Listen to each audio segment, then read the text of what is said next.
Versos da Mente. Eu sou Ana Caroline e hoje nós vamos mergulhar no mundo onde a mente humana e a lei elas se encontram. E nós vamos hoje falar sobre a psicologia jurídica. E para entender o que é mito e o que é realidade, hoje nós recebemos a psicóloga Luciana Salvador. Seja muito bem-vinda, Luciana. Obrigada, é um prazer estar com você. Muito obrigada, tá, por ter aceito o convite.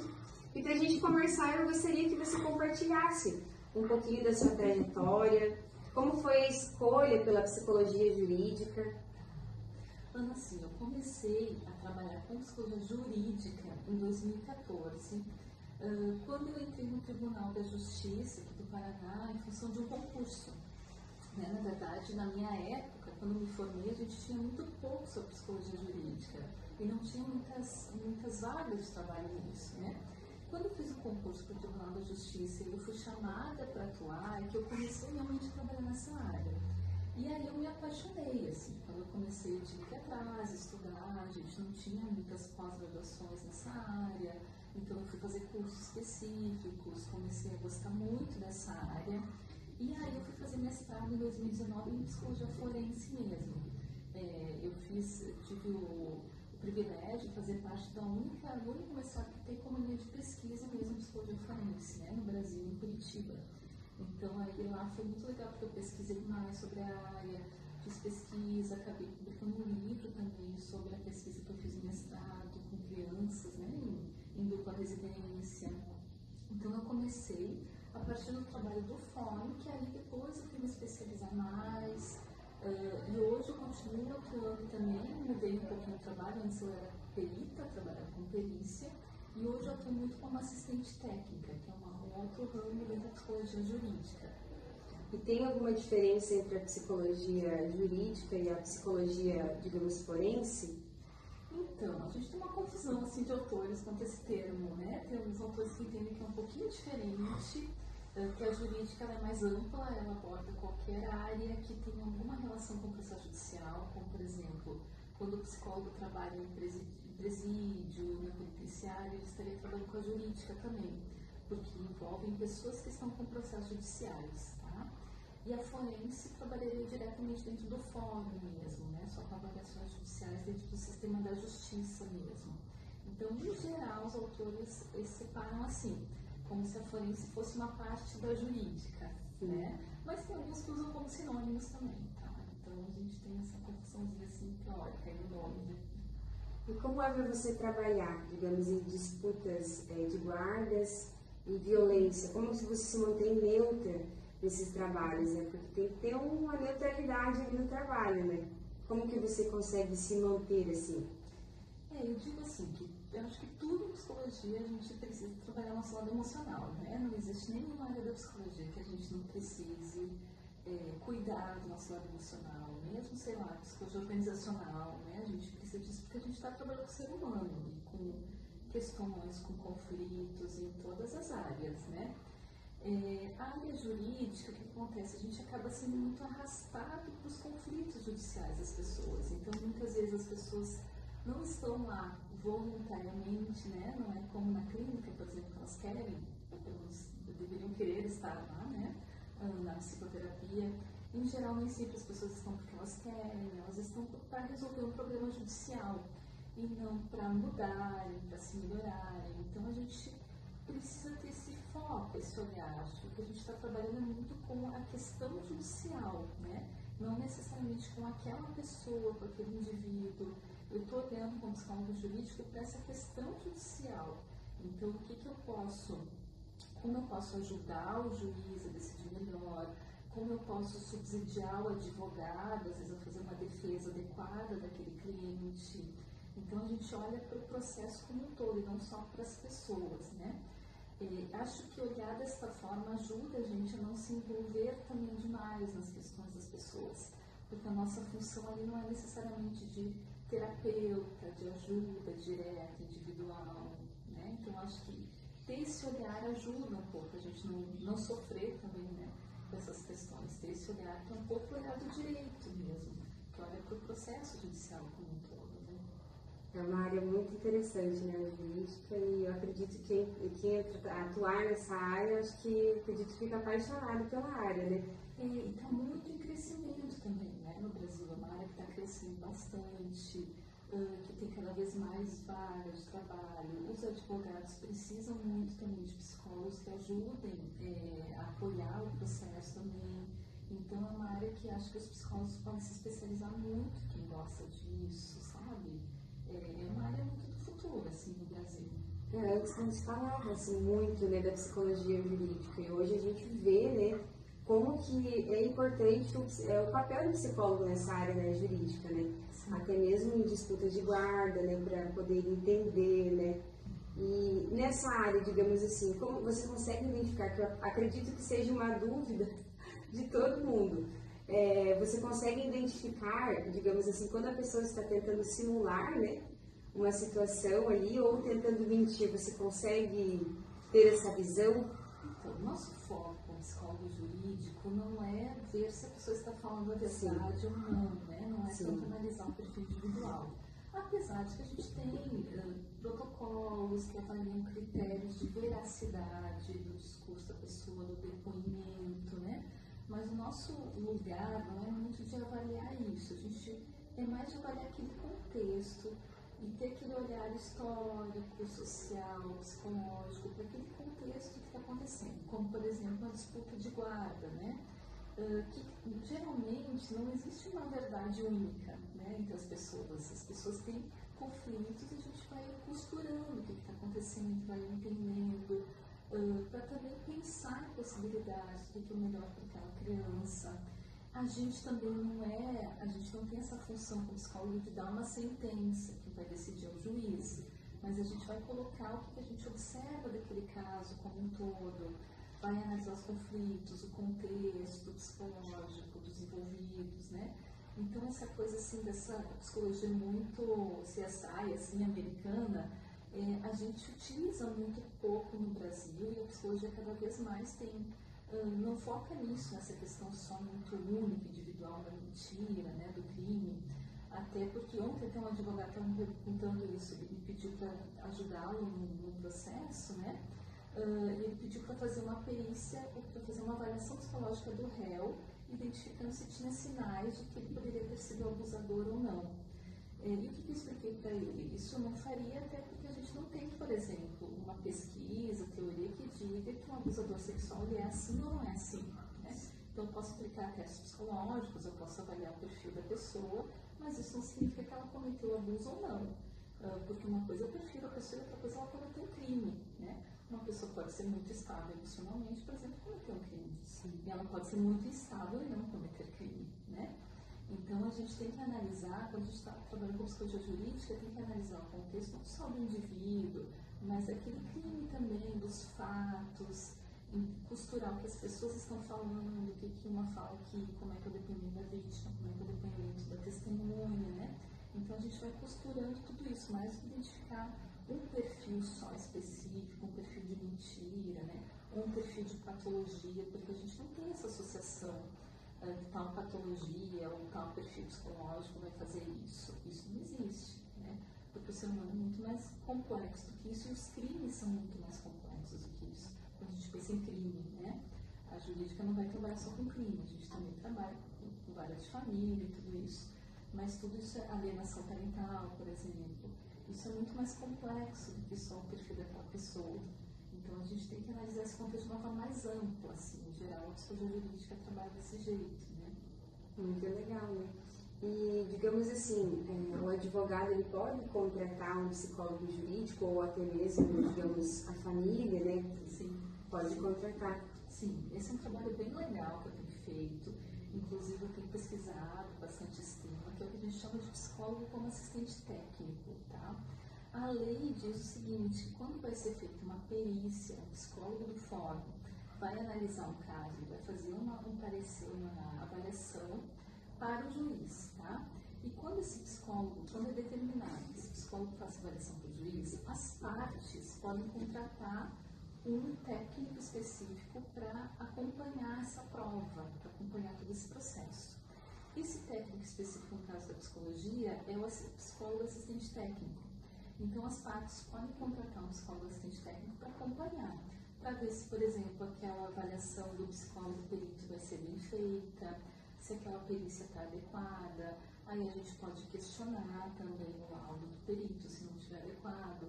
A gente pode pedir para o perito responder algumas perguntas, algumas coisas que a gente acha importante no caso. Pode fazer reunião com o psicólogo perito para discutir o caso.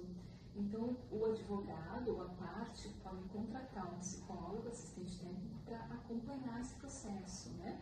A gente não vai ser terapeuta da parte, não vai ser advogado da parte também, porque advogado tem uma função específica, então a gente não vai defender essa parte, dizer, não, ele não cometeu, por exemplo, o crime. Mas a gente vai acompanhar para que a prova que o psicólogo lá de fora faça seja bem feita. Porque a gente tem tido vários problemas com isso. Muitas vezes é uma prova inadequada, então escuta a criança com protocolos que não são os recomendados, sabe? E aí muitas vezes aconteceu num contexto que o psicólogo não analisou tal situação daquele contexto, e aí a pessoa pode ser incriminada por um crime que ela não cometeu, né? Então, o direito permite, a lei permite que as pessoas poderem se defender, que a gente chama de direito contraditório, né, no direito. Para que elas possam se defender, elas podem contratar um técnico para que a prova, que acompanhe essa prova, porque o juiz não vai ter como saber se o laudo foi bem feito pelo psicólogo, né, porque ele não é dessa área. Mas aí a parte contrata um psicólogo, o psicólogo pode apresentar, pode questionar, pode acompanhar tudo isso. Isso é um trabalho que eu tenho feito bastante assim, ultimamente.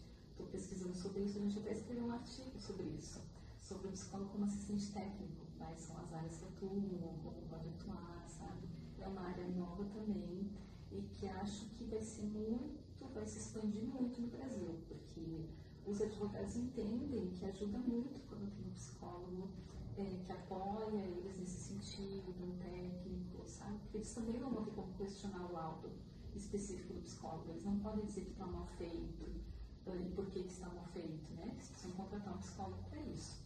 Então, é uma área que eu acredito que vai cada vez mais, com a prova psicológica sendo importante para o juiz, a gente precisa ter um psicólogo assistente técnico também que acompanhe essa prova, sabe? E, digamos assim, o juiz ele pode contestar ali, digamos, o psicólogo, né, digamos assim, ele pode pedir uma nova avaliação, digamos... Pode ser entendido. Por exemplo, eu já acompanhei casos que a perícia não foi feita adequadamente, eu, como assistente técnica, fui contratada e fiz um parecer prescrevendo o que não estava adequado, mostrei as resoluções do Conselho de Psicologia, as orientações que a gente tinha de por que aquele laudo não estava adequado. O que o juiz vai fazer? Ele vai pedir uma nova perícia para outro psicólogo, para que seja feita novamente. Né? Nossa, e vai internar aquela perícia lá, porque aquela prova não estava adequada. Então, a gente tem uma função como assistente técnico muito ética também, não é que a gente vai dizer que não teve abuso ou teve abuso, porque eu não vou avaliar diretamente isso, né? Mas eu vou avaliar se a prova está bem feita. Então, a gente pode auxiliar nesse sentido, indiretamente a gente ajuda o juiz, porque você está acompanhando a prova, né? Isso é legal, né? Porque, digamos, muitas famílias, né, em questão de guarda familiar, né, fica com medo no caso de, digamos, só uma parte do psicólogo falar, né? Sim. E eles às vezes não entendem que eles também têm o direito de contratar, né, um psicólogo para às vezes ali, né, contestar, avaliar, talvez. Isso é super importante mesmo, assim, né? Até os advogados às vezes não sabem, né? Sim. Não usam esse recurso. E que é muito importante. Eu tenho advogados que fez um comentário, eu postei alguma coisa no Instagram sobre o assistente técnico. Tem um advogado de outra cidade que já me contratou para 3 casos dele, né?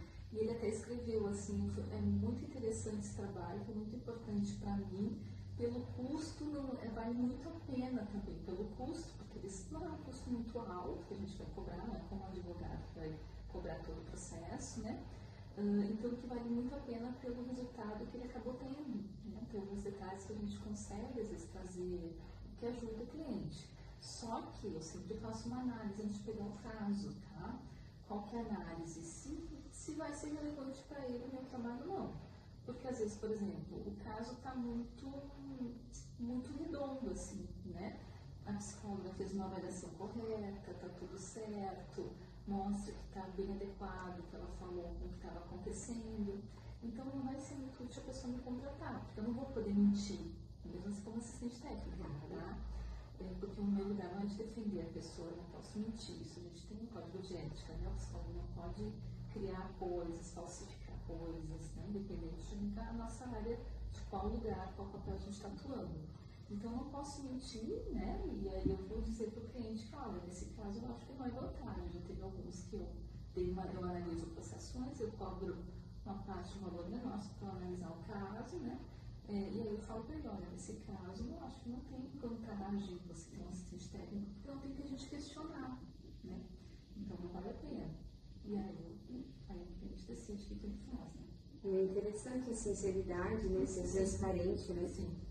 Mas essa área é uma área muito, que ele diz, muito fascinante, né? Porque até mesmo a gente no primeiro período de psicologia é uma das minhas primeiras opções. Sou apaixonada nessa área, que nem fala, a gente está conhecendo ainda, né? Mas é muito interessante, porque as pessoas têm muita dúvida a respeito disso, porque, digamos, não é uma área tão nova, né? Mas, digamos, ainda tem muitos mitos, né? Ali muita gente não conhece, igual você falou, tem advogados que ainda têm dúvidas, né? Então é legal a gente, né, compartilhar isso, né, com as pessoas para elas poderem entenderem também, né? Como que funciona tudo isso, porque às vezes ela acha que só, digamos, a parte do fórum ali que tem direito, né? Mas ela também pode ter um assistente técnico, né, de psicologia, digamos, seria isso? Para, né, estar ali com ela, né, como você falou, atuando junto, né, vendo o que é viável, o que não é. É importante as pessoas terem esse acesso a essa informação, né? Eu acho, pouca gente sabe disso. Pouca gente. E a gente também, como assistente técnico, faz um trabalho muito perto do advogado. Então, assim, antes de eu mandar o meu parecer, eu converso com o advogado para ver mais ou menos qual a linha a estratégia dele dentro do processo, entende? Porque às vezes, por exemplo, eu entendo que está errada aquela avaliação, mas assim, ele quer pedir, na verdade ele não quer que a guarda fique para o cliente dele. Então a gente precisa analisar com a estratégia do cliente, do advogado dentro do processo. E aí eu posso adequar o meu parecer para isso. De novo, assim, de maneira ética, correta, sem trazer coisas, né, diferentes, mas eu posso adequar. Por exemplo, você acha que vale a pena ter uma nova perícia? Aí eu posso pedir no meu parecer essa nova perícia. Ou às vezes ele acha que para ele não é adequado isso. Então a gente também tem essa relação muito próxima, muito sincera com o advogado, tá? Isso é bem legal também, né? E até falo para o advogado, olha, tem esses indícios do seu cliente que realmente mostram que o crime aconteceu, enfim, né? Então a gente tem essa parceria, isso é bem legal quando a gente trabalha com advogados. Eu tenho a sorte de ter advogados parceiros, que é muito legal de a gente fazer esse trabalho juntos.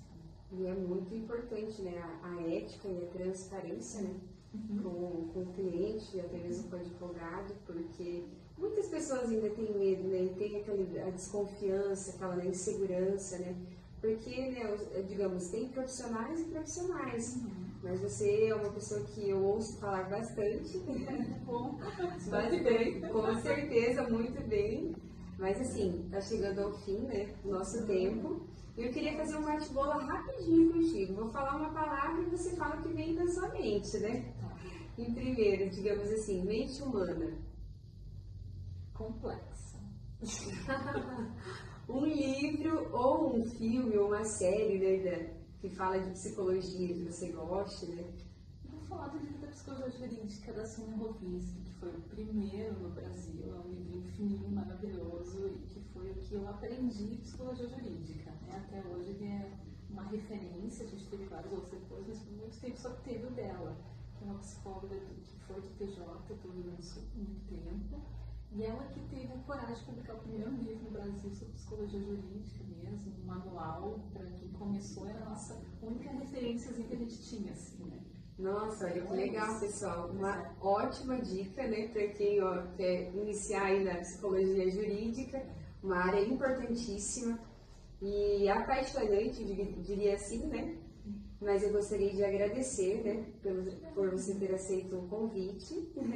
E eu gostaria de pedir para quem nos assistiu, né, que siga nós lá no canal do YouTube, né, Versos da Mente, compartilhe o nosso vídeo e até o próximo episódio.